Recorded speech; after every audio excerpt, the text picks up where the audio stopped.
Did a former soldier just dismantle Nancy Pelosi's 50-year legacy in under 2 hours? Director Gabbard, you are a Russian asset. You met with Assad. You betrayed our Democratic Party, and you serve a fascist president who sent the National Guard against American children. You should be in prison, not subpoenaing the longest-serving speaker in modern American history. Nancy Pelosi pointed her finger sharply across the Senate hearing room, using the very same hand that had sworn an oath on a Bible just 10 minutes earlier. Adam Schiff sat beside her, nodding solemnly. Tulsi Gabbard did not flinch. She sat perfectly still, a combat journal resting in her left hand, a sealed manila envelope sitting ominously on the table before her. Pelosi had just made a profound mistake.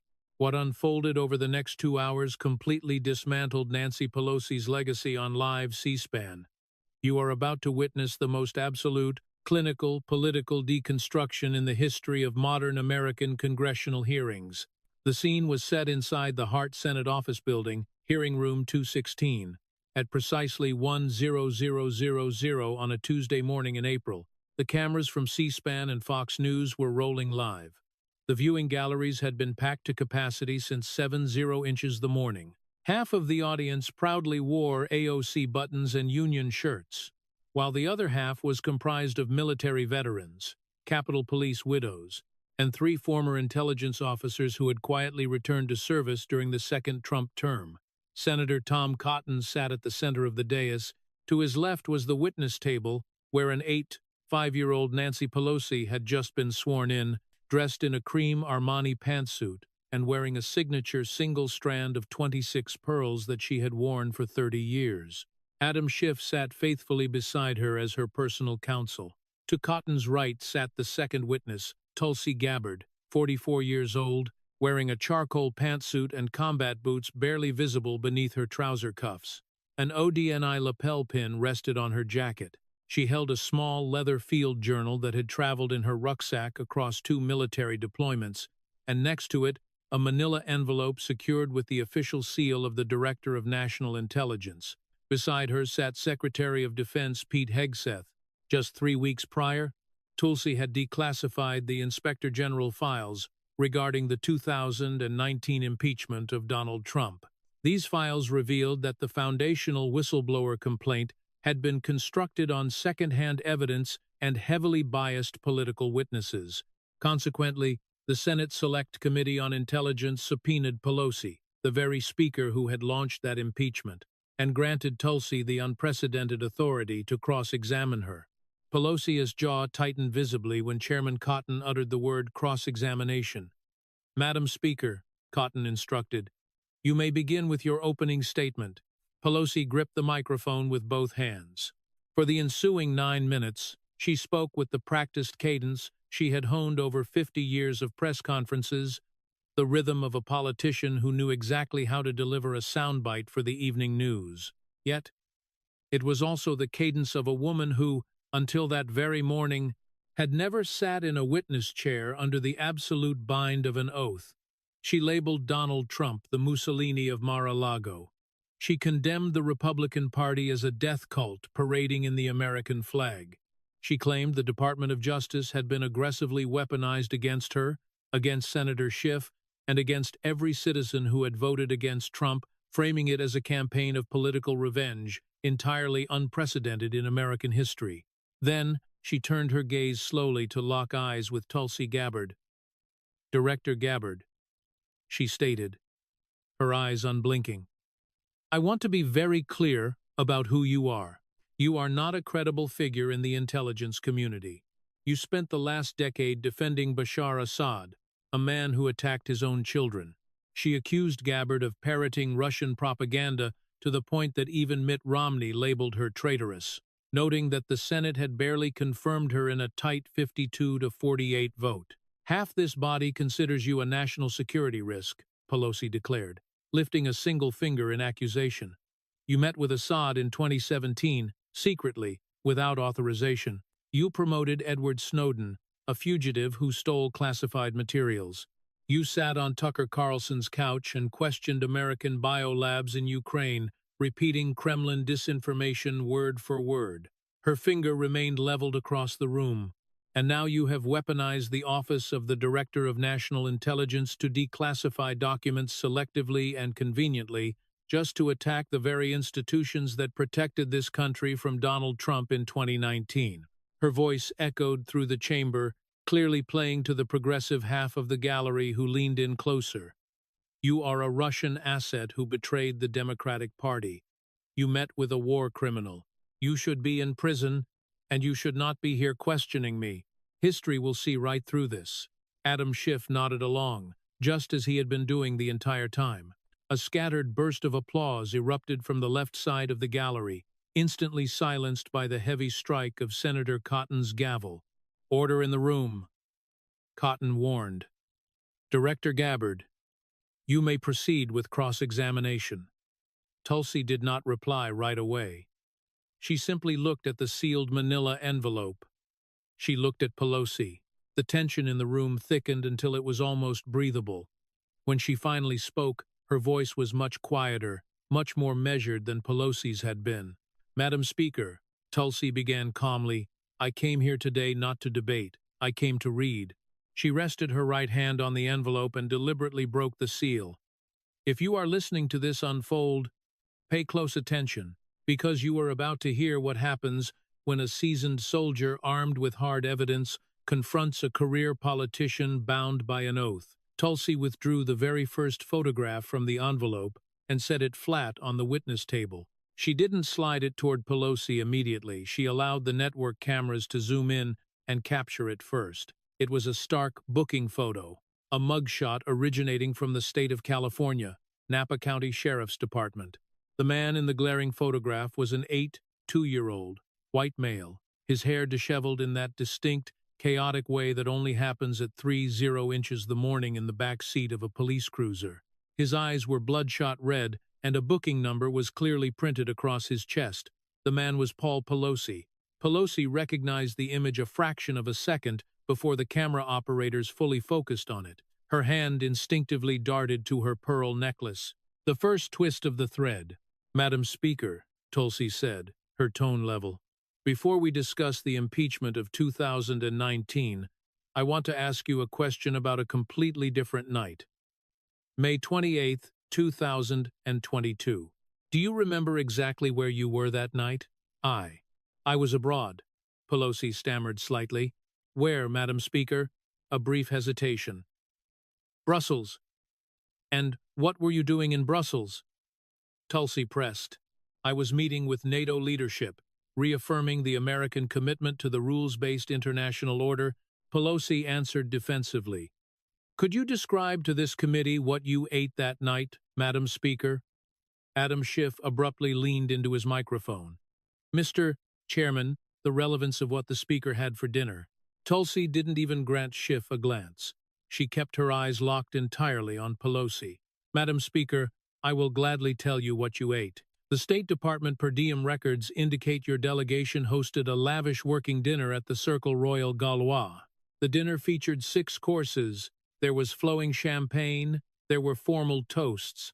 The dinner concluded at 1100 Brussels time." Tulsi paused, letting the timeline sink in. "It was 20 inches the afternoon in Napa, California, when your dinner ended. Madam Speaker, what was happening in Napa, California, while you were raising toasts with NATO?" Pelosi offered no response. "Madam Speaker, while you were raising a glass with the Belgian foreign minister, your 82-year-old husband was sitting in the back of a California Highway Patrol cruiser. He had just been pulled from the twisted wreckage of a Porsche. The vehicle was registered to you. He had been driving under the severe influence of alcohol." Tulsi let the silence hang before delivering the next detail. "There was a passenger in the seat right next to him." She let the word passenger marinate in the quiet room for 2 full seconds. "The passenger was a woman. The passenger was not a member of your family. The passenger was not a member of your staff. The Napa County District Attorney's report, which is a matter of public record, explicitly identifies the passenger as, and I quote the document directly, a personal companion of the suspect." End quote. The progressive half of the viewing gallery fell completely, uncomfortably silent. "Madam Speaker, While you were in Brussels grandstanding about the rules-based international order, your husband was being arrested in Napa with another woman inside your car. Pelosi's hand twisted the pearls twice more. Director, this is a private, personal matter regarding my husband's medical situation. Medical situation, Madam Speaker? Tulsi flipped the second photograph face up. It was the official police report. The blood alcohol level was circled at the top of the page in glaring red ink 0.082, clearly above the legal limit. The vehicle make Porsche 911. The location, the intersection of Walnut Lane and Oakville Crossroad. The time 10:12 in the evening.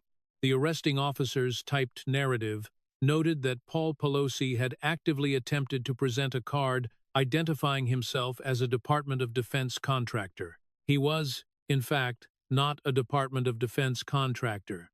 He held absolutely no such security authorization. The card was a desperate prop, the kind of object a wealthy man pulls out at 30 inches the morning to intimidate a patrolman and avoid being thrown in a holding cell. Madam Speaker, Tulsi stated, her voice slicing through the room, your husband tried to flash a fake federal credential at a California state trooper to weasel out of a drunk driving arrest with another woman in the passenger seat. The silence that washed over the hearing room was the profound silence of an audience discovering the other woman detail for the very first time. The Pelosi PR machine had successfully buried that specific fact for 4 long years through an aggressive combination of media pressure, sealed court records, and the chilling reality that no journalist wanted to risk their career by asking the question. Schiff desperately tried to intervene again. Mr. Chairman, the impeachment subpoena absolutely does not authorize. Tulsi finally turned her head to look at him. Her voice did not raise a single decibel. Senator Schiff, the cross-examination authority explicitly granted by this committee covers any and all matters relating directly to the credibility of the witness. Drunk driving with a personal companion in the family vehicle of a sitting Speaker of the House while she supposedly conducts high-level diplomacy in Brussels speaks volumes to the credibility of the woman who launched a presidential impeachment based entirely on a phone call she never actually heard. Sir, please instruct your client to answer the question. Schiff opened his mouth to argue, closed it, and looked helplessly at Pelosi. Pelosi refused to look back at him. Cotton slammed the gavel. The objection is overruled. Director Gabbard, please continue. Tulsi didn't dwell on Paul Pelosi's embarrassment. She moved straight to the systemic corruption. Madam Speaker, your husband was ultimately sentenced to just 5 days in the Napa County Jail. 5 days.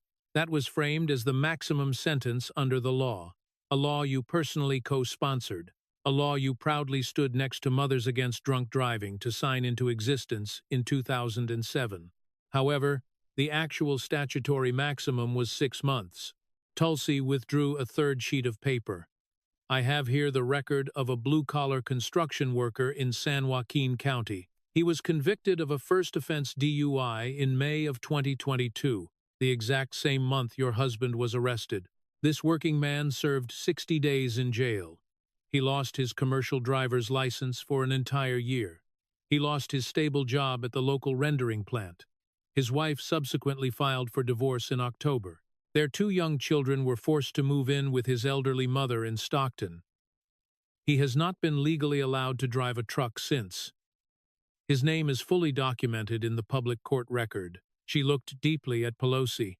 His name is not in this folder because he is not the issue here. The central issue is that your wealthy husband served 5 days, while the construction workers served 60. The written law was exactly the same. She placed the document firmly on the wood. Madam Speaker, tell this committee what kind of America operates, with 2 entirely different sets of laws, one for the privileged husband of the Speaker, and a devastating one for the man who drives the truck. The pearls endured a third violent twist. Pelosi's trembling right hand reached for her water glass. The crystal shook visibly, splashing slightly. She didn't drink. She merely set it back down. I cannot possibly speak to local sentencing decisions. That was entirely under the prosecutor's discretion, she stated. The prosecutor in Napa County, Madam Speaker, was your direct political donor. Tulsi's delivery was devastatingly quick. His official campaign disclosure forms are right here in this folder. He received exactly $14,000 from the Pelosi for Congress Political Committee between the years 2016 and 2022. He received this money in the exact same county where your husband wrecked his car and where his booking photo was taken.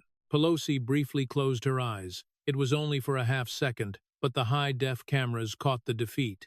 Madam Speaker, the construction worker in Stockton simply did not have a political action committee to buy his freedom. The gallery did not erupt in applause. This was a formal Senate hearing, but a woman in the back row wearing a Liebengood pin brought a trembling hand to her mouth in shock, and the veterans seated in the second row leaned intensely forward in their heavy wooden chairs. Tulsi didn't afford Pelosi a moment to breathe between rounds. She reached deep into the envelope and extracted the second folder. It was bright green. The official seal at the very top clearly read U.S. House of Representatives, Office of the Clerk, Financial Disclosure Reports. Madam Speaker, we will now turn our attention to the perplexing question of how a public servant earning a taxpayer's salary of $174,000 a year somehow miraculously accumulates a staggering personal fortune in excess of $250 million. She opened the green folder. Inside, there were no complicated charts, no dizzying graphs, no PowerPoint printouts. There was merely a single piece of white paper bearing a single typed sentence. She read it aloud. Madam Speaker, when you first took your seat in the United States Congress back in 1987, your family's total net worth was estimated at roughly $3 million. Today, your family is worth anywhere between $250 million and $400 million. The exact, astronomical figure depends entirely on how the Napa Valley winery is currently valued. The silence that blanketed the room shifted in quality. It became the heavy, focused silence of 300 people simultaneously doing the grotesque math in their heads. Madam Speaker, tell this Senate committee, how exactly does that happen? My husband is a seasoned businessman. Pelosi deflected quickly. Paul has extensive ventures in capital and real estate. Paul runs Financial Leasing Services, a San Francisco firm. The firm's primary income source is commercial real estate and completely legal stock trading, specifically call options on major technology companies. Tulsi did not pull out an exhaustingly long list of suspicious stock trades. She did not name the specific tech companies. Instead, she pulled out a single photograph. It was a breathtaking wide-angle shot of a sprawling hillside in Napa Valley. Endless rows of manicured grapevines stretched from the foreground straight into a golden sunset. In the dead center of the idyllic image sat a massive stone and redwood villa with a Mediterranean tile roof, the exact type of sprawling estate that graces the cover of Architectural Digest under the headline, A Family's Legacy in Wine Country. This is your primary home in Street Helena, Madam Speaker, the Pelosi family vineyard, 10 acres of premium land purchased in 2009. The initial purchase price was a modest $16 million. The current market valuation is hovering closer to $30 million. Then, she pulled out a second photograph. This one was taken from a drastically different perspective, approximately 12 inches above the dirty concrete sidewalk on Market Street in San Francisco. The camera angle was exceedingly low because the freelance photographer had been kneeling in the filth.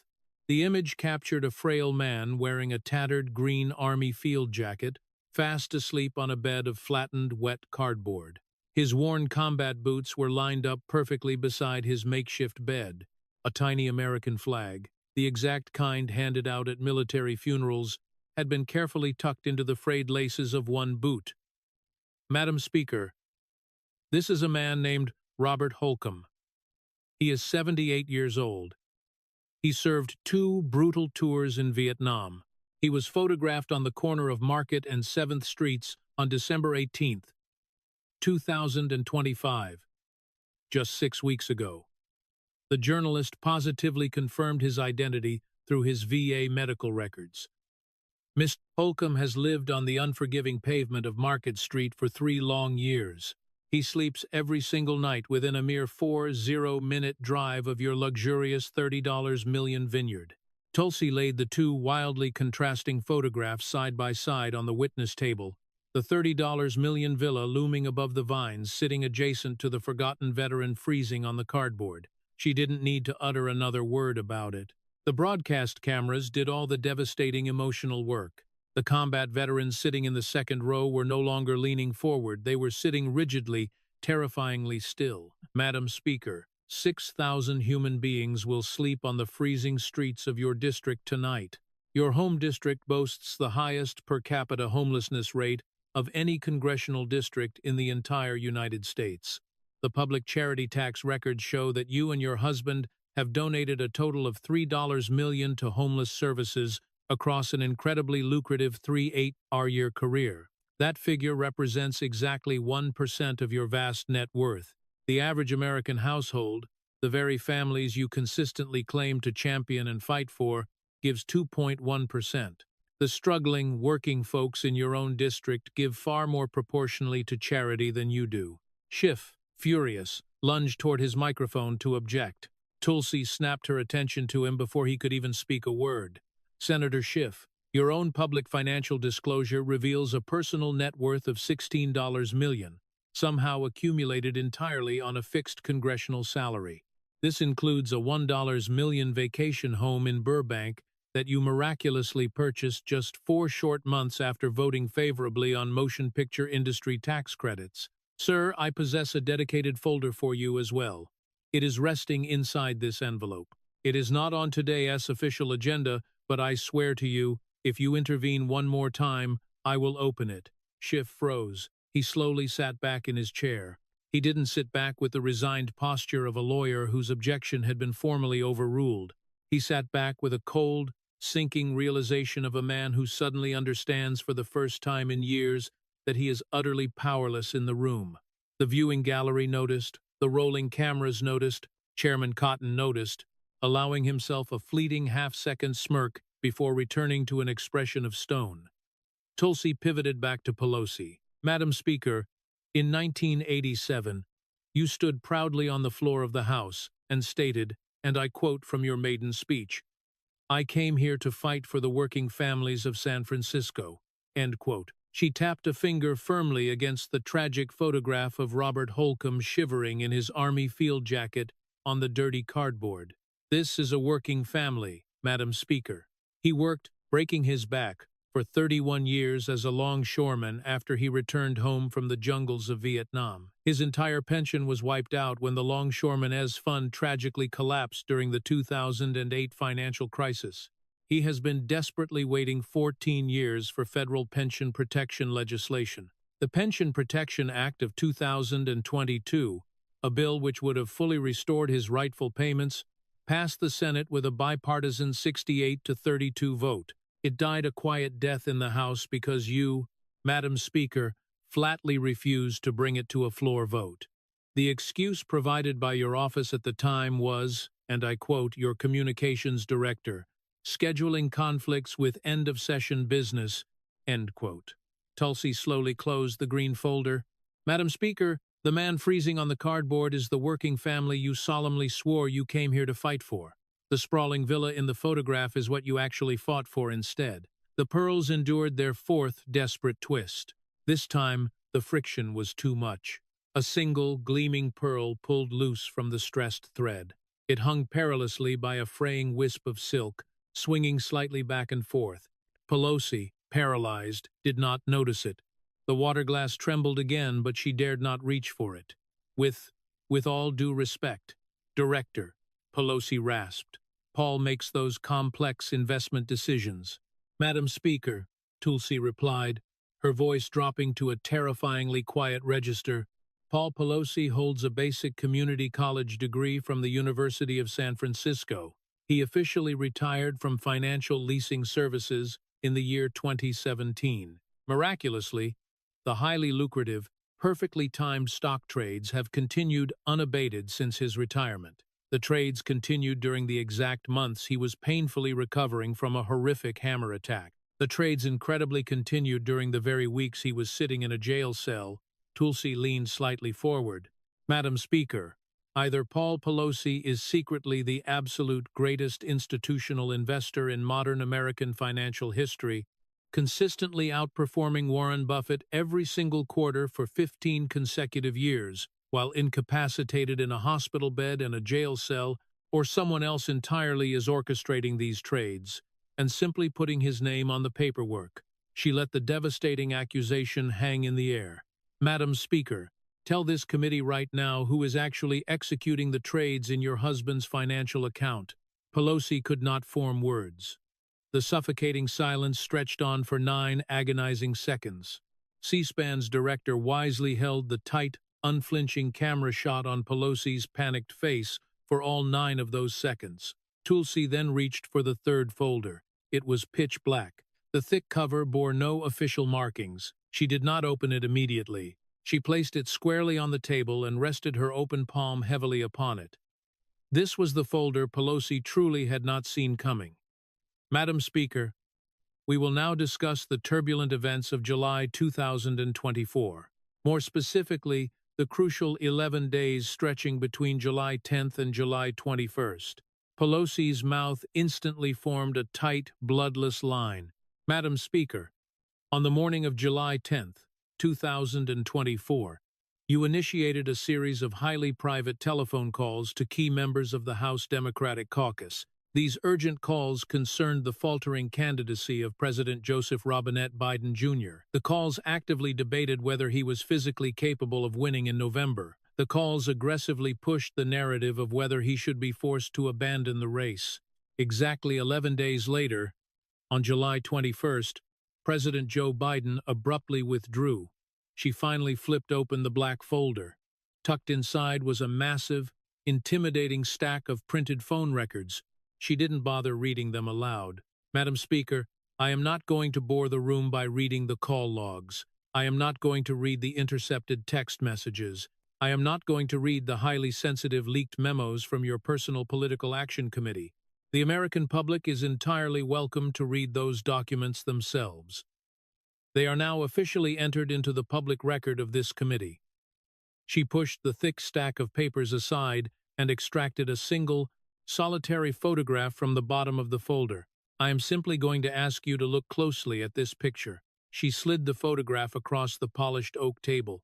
Pelosi refused to pick it up. The cameras rapidly zoomed in. The photograph was vintage. The colors possessed that distinct, slightly faded, washed-out quality characteristic of 1970s film stock. A beaming man and a radiant woman stood joyfully on the front steps of an old church. The man was dressed in a sharp navy suit, proudly holding a bouquet. He was 30 years old, possessing thick dark hair and an infectious smile. The young woman beside him wore a classic white wedding dress. She was 26 years old, her hand resting lovingly on the man's arm. Behind the happy couple, arranged on the stone church steps, stood the laughing bridesmaids. The beautiful bride was looking directly at the camera lens, and the woman standing immediately to the left of the bride, the chosen maid of honor, was a 36-year-old woman with dark brown hair, wearing a pale yellow dress. The maid of honor was Nancy Pelosi. Madam Speaker, Tulsi demanded, tell this committee exactly who got married on that beautiful day. Pelosi's hand began to shake violently. The pearls trembled against her collarbone. That is Joseph and Jill Biden. June 17th, 1977. You were the maid of honor at Jill Biden's wedding, Madam Speaker. You were 37 years old. You had already known Joseph Biden for 5 years. You had known Jill Biden for 2. The deep familial friendship between the 4 of you, Paul, Nancy, Joe, Jill, was destined to last for 47 years. Tulsi immediately pulled a second photograph from the abyss of the black folder. This one was far more recent, dated 2015. It depicted a somber funeral, Beau Biden's funeral, held at Street Anthony of Padua in Wilmington, Delaware. The heartbreaking image showed an incredibly long, winding line of grief-stricken mourners standing outside the church in the pouring rain. Standing near the very front of that agonizing line, huddled in a heavy black coat, was Nancy Pelosi. She had boarded a flight from San Francisco at dawn just to be there. Madam Speaker, you attended Beau Biden's funeral. You stood faithfully with Joseph Biden in the freezing rain for 2 solid hours. You even helped write a portion of his eulogy. You called him on the phone every single Christmas for 47 consecutive years. You publicly referred to Jill Biden as your literal sister in your 2008 published memoir, the very memoir we happen to have a physical copy of right here in this committee's records, page 241. She pulled a third document. It was a photocopy of Pelosi's own memoir, opened precisely to the highlighted page. I quote your own words, "Joe is the brother I never had. Jill is the sister I never had. They have been my family in Washington for as long as I have lived here. They have been present at every birthday, every wedding, every funeral. They are not just friends, they are family." End quote. Your exact words, published in 2008. Tulsi dramatically snapped the book shut. Madam Speaker, in July of 2024, you spent 11 frantic, calculated days on the telephone, systematically destroying the man you called your brother. The room was so quiet you could hear a pin drop. You did not call him. You did not visit him. You did not possess the courage to say a single critical word to his face. Instead, you called his ambitious colleagues. You called his wealthy donors. You called the influential editorial board of the New York Times. In just 11 days, you ruthlessly orchestrated the political assassination of the very man who had wept and buried his beloved son in your arms in 2015. You did not even have the basic human decency to tell him to his face. Pelosi's lip quivered helplessly. No sound emerged. Then, in October of 2024, mere weeks before the presidential election, when it became glaringly obvious that your hand-picked replacement was plummeting toward defeat, you sat down for a remarkably candid interview with the New York Times. And you coldly stated, I quote, "Had the president gotten out sooner, there may have been other stronger candidates in the race." End quote. Tulsi let the sheer cruelty of that quote land with the weight of a physical blow for 5 agonizing seconds. Madam Speaker, you publicly blamed him just 3 weeks before the deciding vote, fully knowing that Vice President Harris was desperately campaigning on a platform of party unity. You publicly humiliated and second-guessed the loyal man you had violently shoved out the door, and you did it knowing exactly the catastrophic damage it would inflict on her flailing campaign. Madam Speaker, that was not brilliant political strategy. That was pure, unadulterated contempt. I never wanted. I love Joe. I love Jill. Pelosi choked out, her voice barely a whisper. Madam Speaker, Dr. Jill Biden has refused to speak a single word to you since November 5, 2024. She has repeatedly refused to accept your frantic phone calls. She has flatly refused to attend the same social events. She has actively avoided being in the same room with you for 15 straight months. Last January, she granted a rare, single interview to the Washington Post. The journalist asked her specifically about your storied friendship. I am going to read exactly what she said. Tulsi withdrew the printed article. But she didn't even need to glance at the paper, she had it memorized. Quote, "We were friends for 50 years. It was disappointing." End quote. She dropped the article onto the desk. Madam Speaker, notice the past tense. Were friends. Was disappointing. The sister you so beautifully wrote about in your memoir completely refuses to consider you family anymore. The progressive section of the gallery, the hardcore supporters in the AOC pins and the union shirts, sat rigidly with their hands folded in their laps. 2 of them had openly begun to weep. They were not crying for Nancy Pelosi. They were crying for Joe Biden, the weary old man in Wilmington who had been mercilessly betrayed by the woman who had once stood proudly beside his wife in a wedding dress. A young staffer seated in the 3rd row, a black woman wearing a prominent Pelosi campaign pin, abruptly stood up in tears and walked briskly out of the hearing room. The network cameras faithfully tracked her exit. Schiff stared intensely down at his own hands. Pelosi desperately clawed at her pearls, twisting the fragile thread, letting out an audible, miserable groan directly into the hot microphone. A second pearl tore loose from the binding. Now 2 pearls hung precariously by the fraying silk, swinging violently with her every erratic movement. Director, with all due respect, President Biden's terribly difficult decision was his own, Pelosi managed to stammer. Madam Speaker, Tulsi countered with chilling precision, I have personally read Senator Schiff's text messages from those pivotal 11 days. They are a core part of the discovery materials this very committee subpoenaed. He typed the exact phrase, quote, we have to push him out, end quote. He sent that treasonous phrase to you on the evening of July 14th. You promptly replied, quote, agreed, working on it, end quote. You fired off that reply to him at 1117 at night, while Joseph Biden was peacefully asleep in the residence of the White House, while Dr. Jill Biden was quietly reading in the Yellow Oval Room, while they had absolutely no idea the knife was coming. Adam Schiff buried his face completely in his hands. Madam Speaker, Donald Trump did not maliciously steal the 2024 election. You stole it right out from under your own party.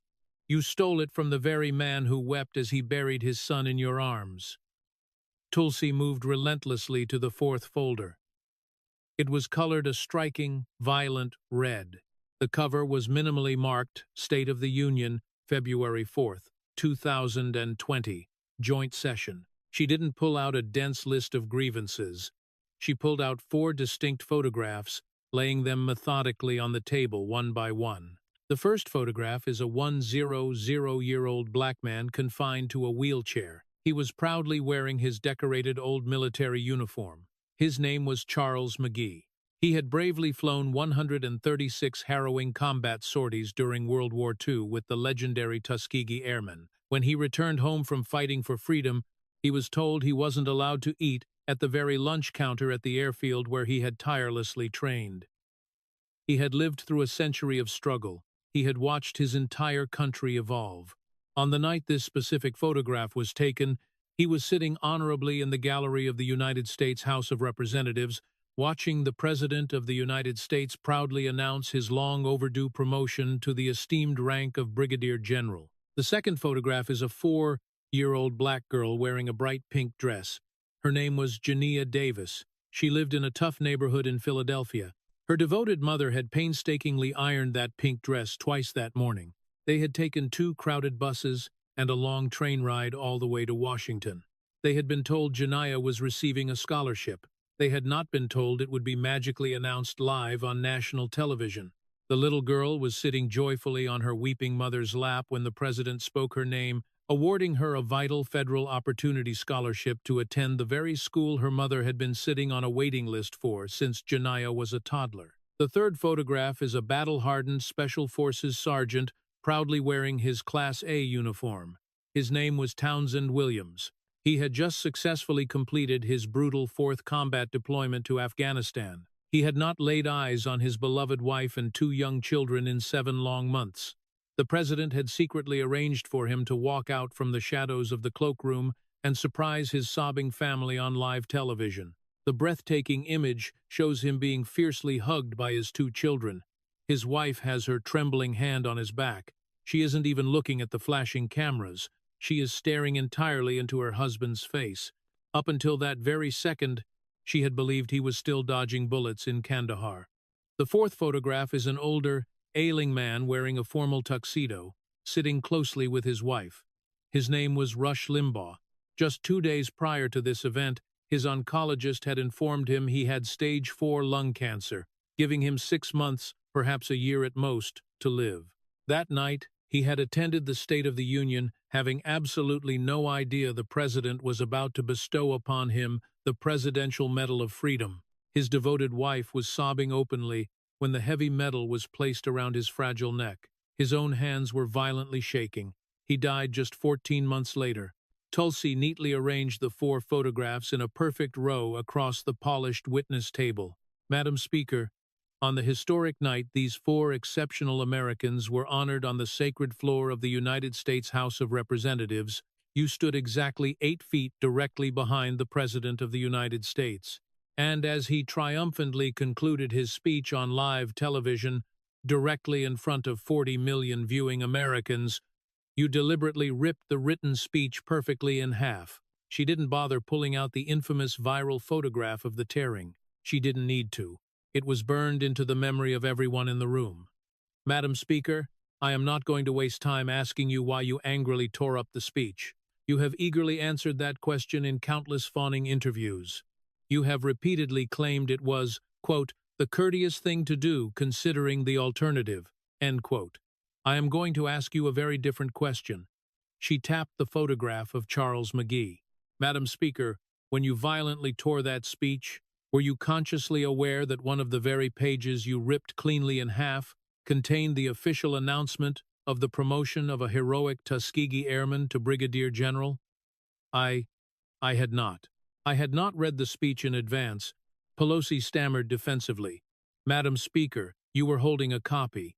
The Speaker of the House is traditionally given an advanced copy. The Speaker holds that copy throughout the entire duration of the address. The very copy you ripped was the exact copy you had been holding and reviewing. Pelosi fell silent. Madam Speaker, were you completely unaware that one of the pages you vindictively tore awarded a life-changing federal scholarship to a 4-year-old black girl from Philadelphia? Silence. Tulsi tapped the beaming photograph of Janiah Davis. Madam Speaker, Janiah Davis is 10 years old now. She still lives in Philadelphia. She currently attends a public charter school, the exact one her exhausted mother fought tooth and nail to enroll her in. After the generous federal scholarship the president announced that night was immediately tied up in bitter litigation for 2 agonizing years.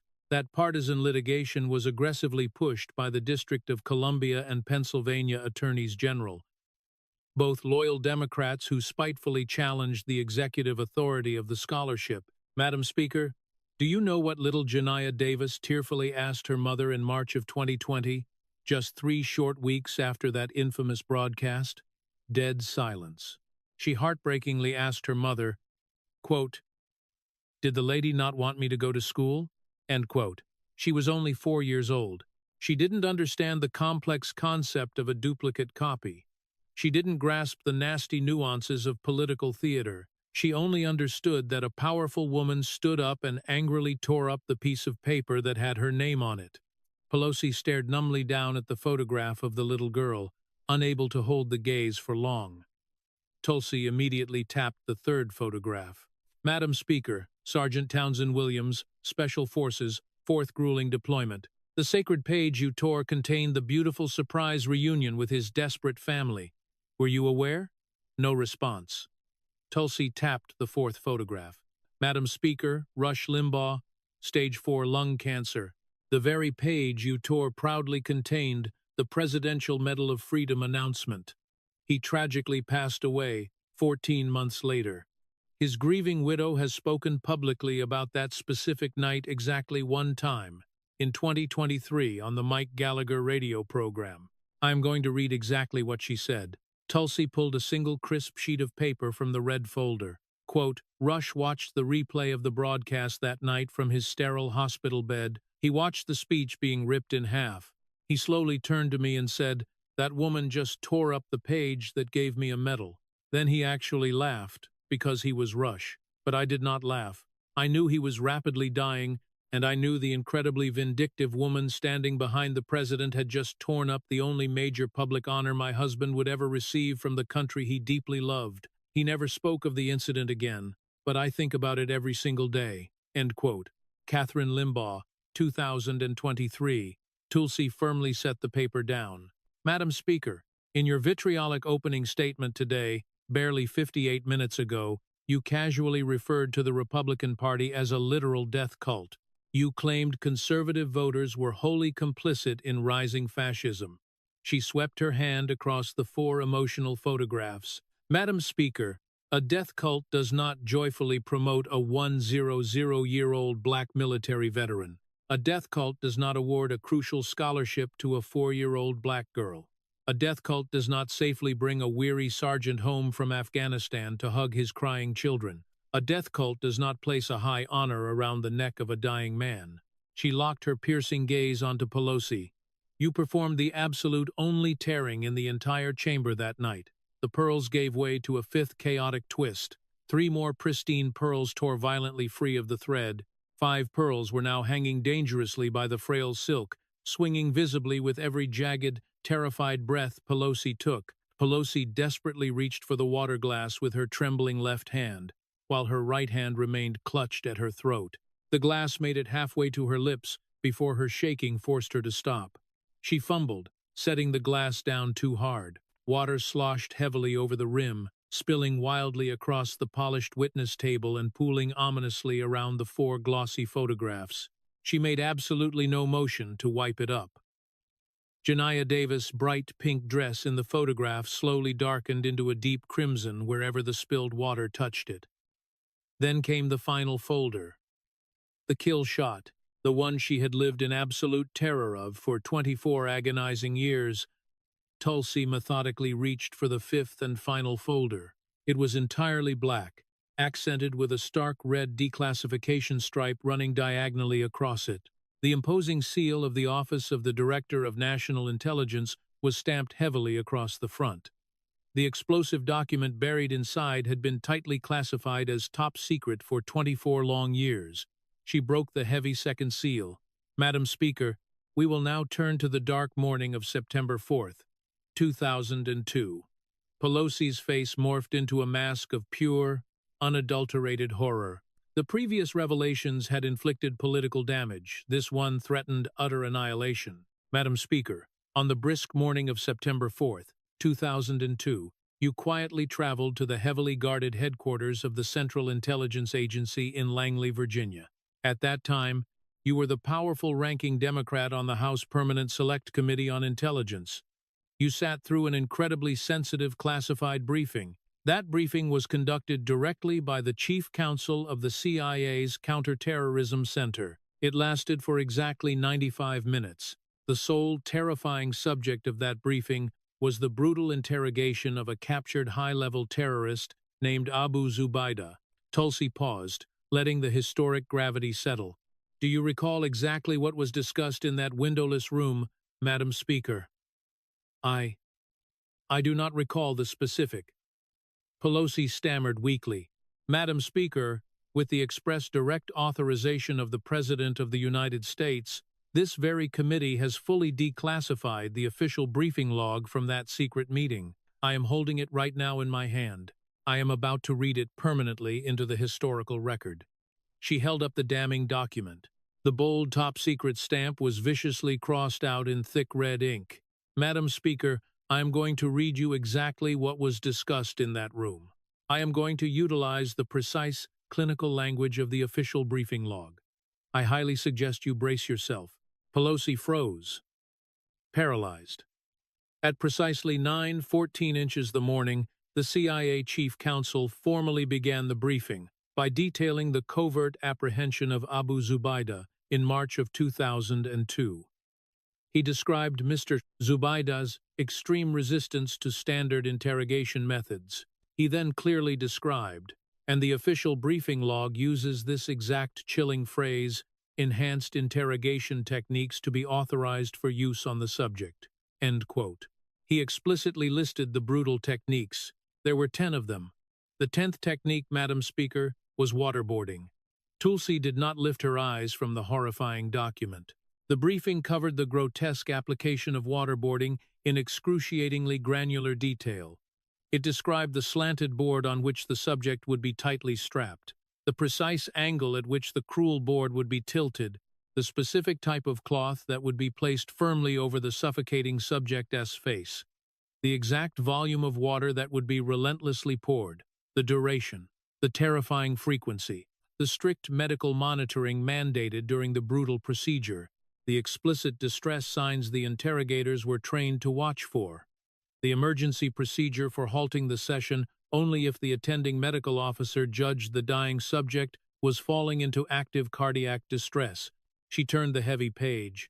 The official briefing log records the attendees, quote, "Pelosi, N, ranking minority member HPSCI, present throughout duration, 95 minutes.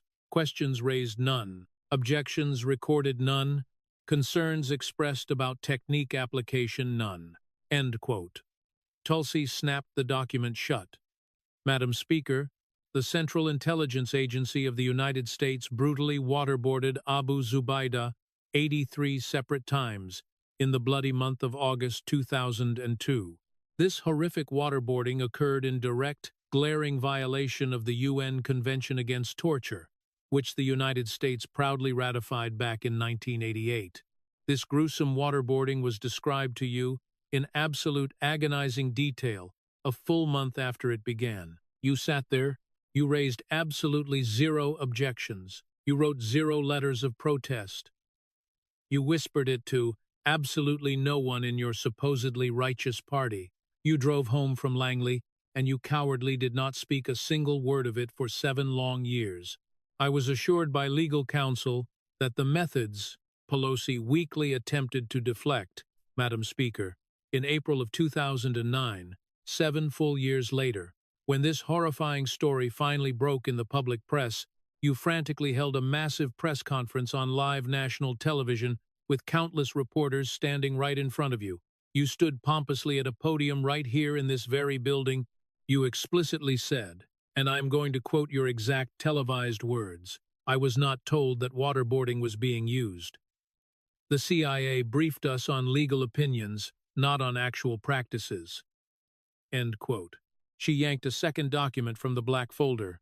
Madam Speaker, exactly 6 days after that disastrous press conference, your fellow staunch Democrat, the Director of Central Intelligence, Leon Panetta, wrote a scathing letter to the United States Congress. This is a man who had honorably served as White House Chief of Staff to Bill Clinton. He had been proudly confirmed as CIA Director by Barack Obama. He possessed absolutely zero political motivation to contradict you.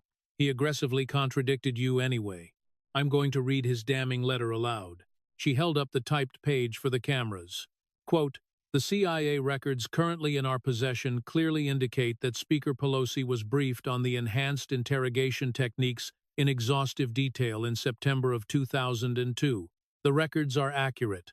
The records reflect the absolute truth." End quote. Signed, Leon Panetta, May 15, 2009. Tulsi slammed the document down onto the desk. Madam Speaker, you stood arrogantly at a podium inside this sacred building, directly in front of the flashing cameras, directly in front of the trusting American people, and you boldly lied to the entire country about whether you knew the United States government was brutally waterboarding detainees on your watch. The director of the Central Intelligence Agency, your own beloved party's chosen director, forcefully contradicted you on the permanent public record. You have never issued an apology. You have never corrected the public record. You have never, ever been held remotely accountable. The expansive hearing room was gripped by a silence vastly different from the quiet of the previous rounds. This was the crushing, suffocating silence of an audience that had never, until this very second, comprehended the full, monstrous shape of the woman cowering in the witness chair. Tulsi's voice dropped to a menacingly low, furious register. Madam Speaker, you aggressively launched the historical impeachment of Donald Trump in 2019 on the self-righteous grounds that he simply could not be trusted to tell the truth to the American people. The man you repeatedly claimed could not be trusted never once lied about American torture. You did, on the permanent record. Confirmed by your own party's sitting CIA director in 2009, 17 years ago, and you have never made it right. Suddenly, in the front row, Secretary of Defense Pete Hegseth stood up. He did not utter a single syllable. He walked slowly, heavily, across the open well of the hearing room. He carried a single, profound object in his right hand. It was a pair of scuffed, polished military combat boots, standard military issue. A small white name tag had been carefully tied to the heavy laces with a piece of stark black ribbon. He placed the boots gently onto the well of the witness table, exactly 6 inches directly in front of Nancy Pelosi's face. He stood solemnly beside the boots. He did not look at Pelosi. He looked entirely at the chairman. Then, Hegseth spoke, his voice carrying the quiet devastation of a battlefield graveyard. Madam Speaker, these boots belong to Sergeant Howard Liebengood of the United States Capitol Police. Sergeant Liebengood possessed a top-secret security clearance. He had thoroughly read the horrifying after-action reports of the Enhanced Interrogation Program back in 2007, when those very reports were briefed to Capitol Police senior personnel for protective intelligence purposes. His voice dropped to a whisper. On January 9th, 2021, just 3 days after the traumatic assault on the Capitol, Sergeant Liebengood tragically took his own life. Exactly 6 days before he died, he tearfully told his wife, and I am directly quoting her heartbreaking account given to the Department of Defense in October of 2024, "I cannot understand how the powerful people who knew, who truly knew, did absolutely nothing." End quote. He didn't touch the boots. His grieving widow personally asked me to bring these boots here today. She said, and these are her exact unedited words, "Let her see them." End quote. I have dutifully delivered them. Hegseth turned, walked slowly back to his chair, and sat down in heavy silence. Pelosi simply could not look at the boots. She was physically incapable. Her glassy eyes were fixed completely on the oak table. Her trembling hands were tightly hidden in her lap. And then, the pearls. The fraying silk thread, heavily stressed after 5 grueling rounds of terrified twisting, finally gave out entirely. The silk snapped with a loud, incredibly audible crack. 26 heavy pearls cascaded violently onto the polished oak of the witness table. The first pearl hit with a loud clack, then the second, then the third, then 100 horrifying milliseconds of absolute silence, then 23 pearls shattered across the wood all at once. The terrifying sound picked up on the C-SPAN microphones was completely unlike any sound the historic network had ever broadcast in its existence. 26 pearls wildly rolling on hard oak. Some of them rolled mockingly toward Pelosi. Some of them rolled tragically toward the combat boots. 3 of them rolled completely off the sharp edge of the table. The high-def cameras flawlessly caught the first one, violently bouncing on the marble floor, then the second, then the third. Pelosi remained utterly paralyzed for 9 full seconds. Then she slowly brought her hands up and completely covered her ruined face. Senator Cotton allowed the devastating silence to run for 15 full, excruciating seconds. He then tapped his gavel incredibly softly, not to demand order. The stunned room was already in perfect, terrified order. He tapped it merely to mark the solemn transition of history. The committee will stand in recess for 15 minutes. Madam Speaker, when we return, Director Gabbard will deliver her closing statement, and you will have the brief opportunity to respond. We are in recess. Bang! Pelosi did not stand. Her panicked staff rushed to the witness table to physically help her up. Schiff nervously stood, looked at her broken form, and immediately sat back down. He genuinely didn't know what to do. The pearls were scattered everywhere. A frantic young female aide dropped to her knees, using both hands and an empty manila envelope pulled from her tote bag to desperately gather the scattered jewels. She completely refused to make eye contact with the glaring cameras. The heavy combat boots remained exactly where Hegseth had placed them. Tulsi did not leave her chair. She didn't pick up her folders. She didn't check her cell phone. She simply sat with her hands calmly folded over her old combat journal, staring straight ahead, and waited. When the heavy gavel struck again, loudly signaling the end of the recess, Pelosi was seated back at the dreaded witness table. She had nervously changed her blouse. A panicked staffer had fetched a fresh one from a nearby office. The pearls were completely gone. Her hair had been hastily smoothed. Her ruined makeup had been aggressively retouched, but the raw, puffy redness violently circling her eyes was impossible to hide from the unblinking lenses of the cameras. She had sobbed uncontrollably in the recess room. 3 of her most loyal former aides had openly wept with her. She was 85 years old, and she was sitting alone in that massive room in a terrifying way she had not experienced in 50 years of ruthless power.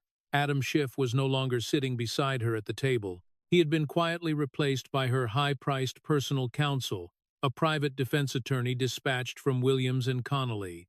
Schiff now sat in the gallery, hiding in the second row, his head bowed deeply in shame. Director Gabbard, closing statement, Cotton announced.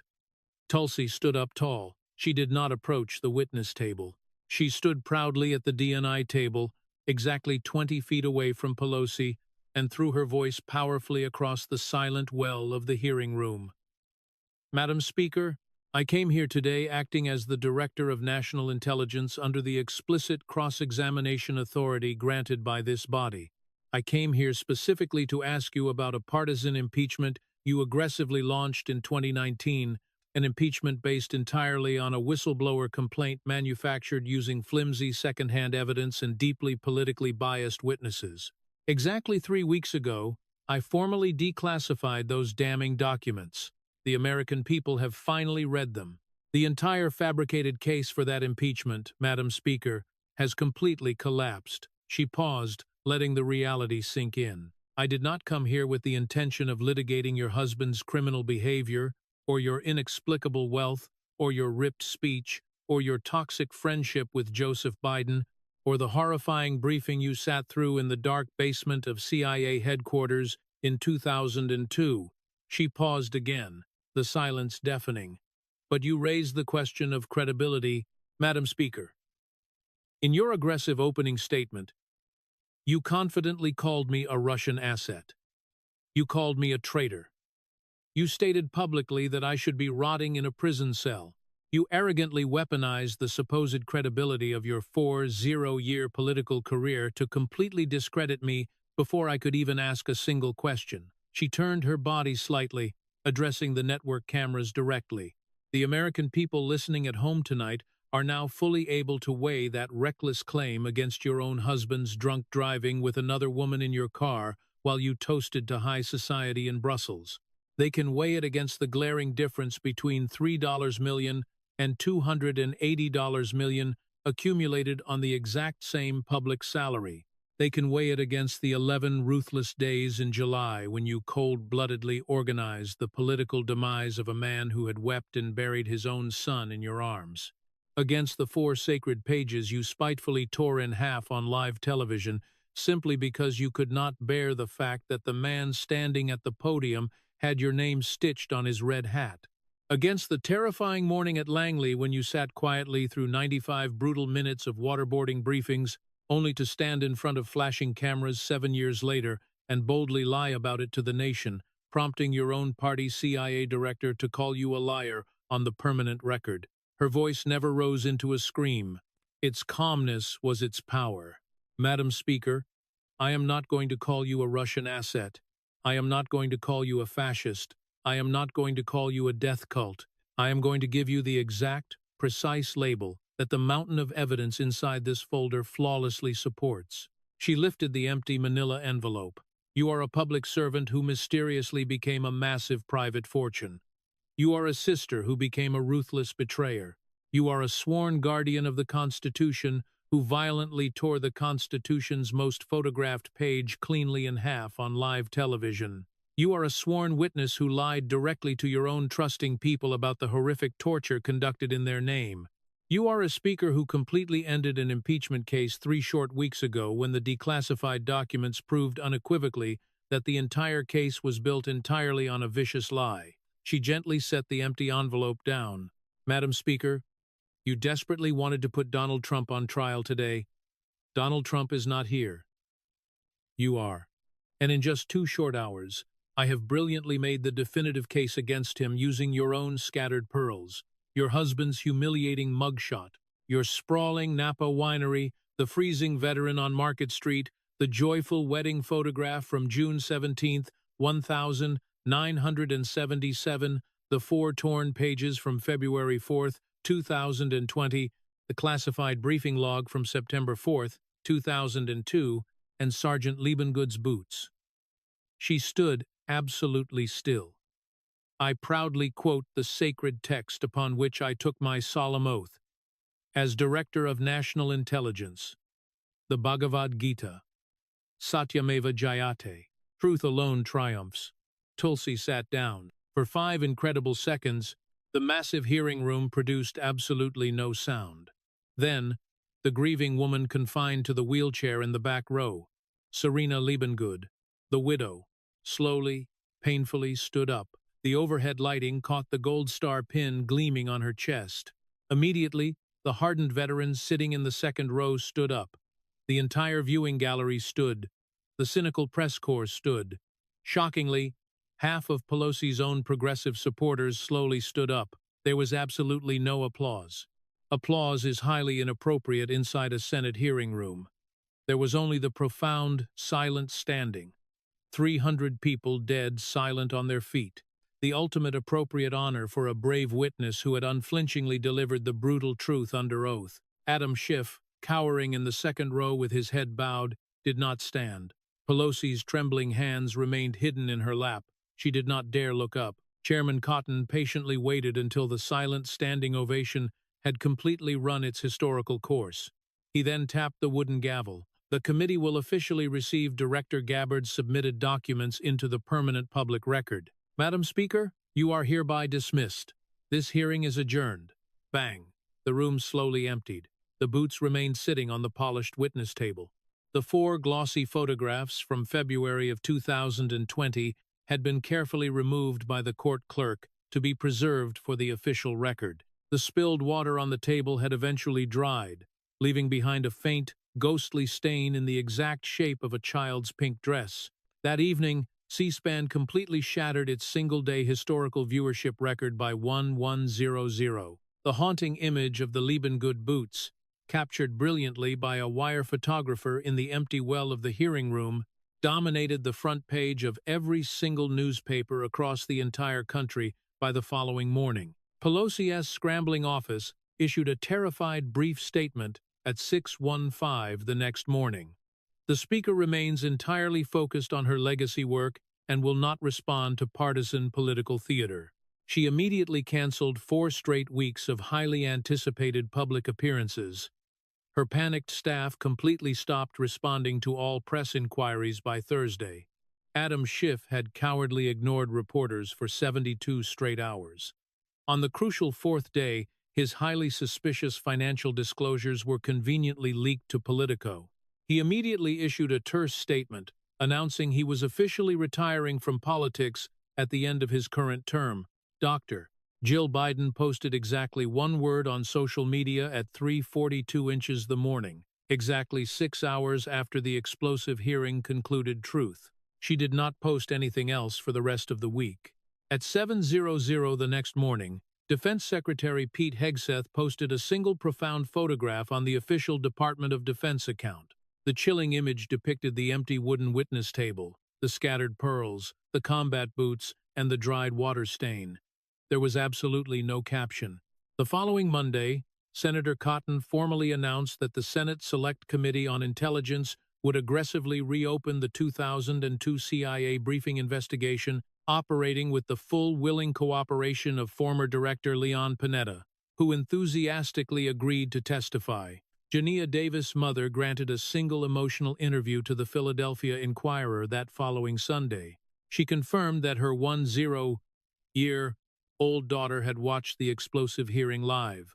When the reporter softly asked what little Jania had said, the mother wiped away a tear and answered. She said, "The lady cried." She said, "Maybe the lady is sorry now." I told her, "Baby, sometimes sorry comes way too late." Tulsi Gabbard quietly returned to the sprawling office of the Director of National Intelligence. She granted absolutely 0 press interviews. As for the pearls, they were quietly swept up and collected by the Capitol janitors at the very end of the day shift, 26 inches total. They were unceremoniously dumped into a small plastic evidence bag and officially handed over to the Senate Sergeant at Arms. Their final disposition remains entirely absent from the public record. There was no formal expulsion, there was no tearful resignation. There were absolutely no criminal charges filed. There were only the cold, hard records, and the records simply do not unredact.